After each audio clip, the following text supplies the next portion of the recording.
Өрүктү кайра иштете турган бул цех өрүктүн мекени болгон Баткен облусунун Баткен районунун Төрткүл айыл аймагында жайгашкан. Ал 335 кишиден куралган органикалык айыл чарба кооперативине тиешелүү. Аты айтып тургандай, бул жакта Баткендин бренди аталган өрүктү химиялык заттарды пайдаланбастан 127 гектар жерге өстүрүшүп, андан соң бир дагы калдыгы жок иштетип чыгышат.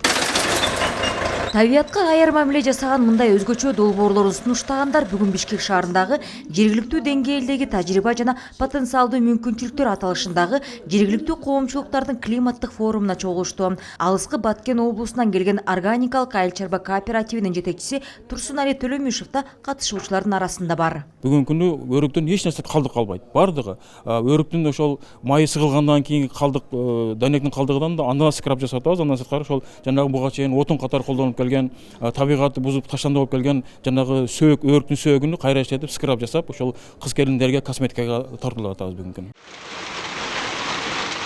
Жыл сайын селден жабыркап келген Талас облусунун Бакай Ата районуна караштуу Күмүштак айыл өкмөтү да анын кесепетинин алдын алууга багытталган жаңы бир долбоордун үстүнөн иштөөдө. Анткени быйыл эле селден улам аталган аймакта 1051 гектар жер зыянга учураган. Айыл жерде буудай бар, фасоль бар, бардыгын талкалап кеткен да.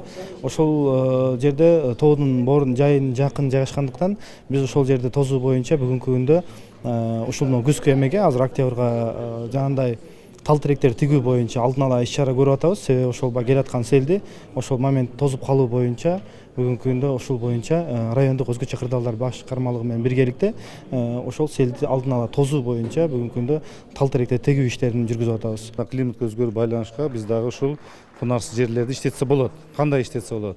Азыр мисалы тамчылатып сугаруу системасын жана көп жылдык бак дарактарды өстүрүү боюнча деп сөз айтып атат. Анткени бул жерден көп жылдык көп дарактарды тиксек, жерибизди деградация болгон жерибизди өздөштүрөбүз дагы, көп жылдык дарактарды дагы мына ошол жерлерди биз инвалидтерге, жаштарга, аялдарга жерлерди берсек дагы мына ушундый климаттын өзгөрүүсүнө дагы адаптация кылабыз да. Мына ушундай сыяктуу ыкмалар бар.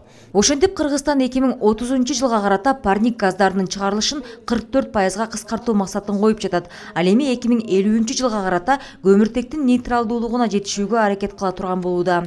Ошол эле убакта климаттын өзгөрүшүнө каршы улуттук иш-чараларды жүзөгө ашыра берет. Нурзада Сыдыкбекова, Алмаз Нурманбетов, Ала Тоо 24.